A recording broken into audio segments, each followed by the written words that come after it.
A misliš, da v šolah dajo pri teh tehničnih poklicih dovolj poudarka na to,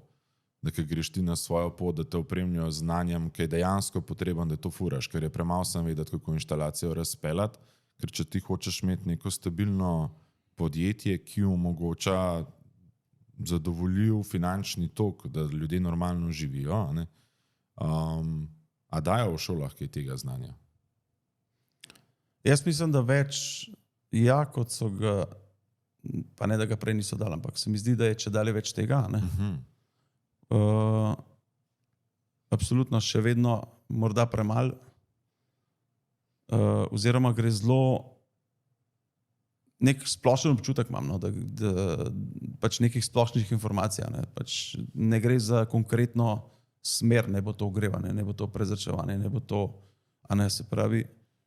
itak je po drugi strani, on ima nek program, ne, in pač tok in tok lahko dajo od sebe, a ne.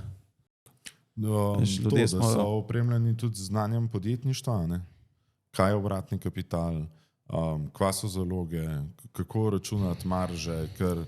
načeloma, kad ti eno ponudbo daš, a ne, mislim, tudi za kva prihajajo pol do nesporazumov, veliko mojstrov dela, mogoče, no, verjetno, da čez dali manj, ampak delali se je tako, no, pa eni vem, da še danes tako delajo, da je zelo vse na palca, ne. Ja, približno tokle, da neko oceno,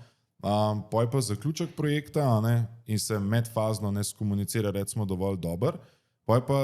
zaključni obračun pa prihaja do velikih razlik, a ne. Ja, vsega se zmer ne da predvideti, to jaz razumem, ampak da bi ti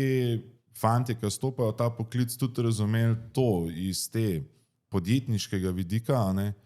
koliko je pomemben, da se znaš tudi poslovanja lotiti na primeren način, tako, ko se znaš na primeren način lotiti razvoda talnega ogrevanja.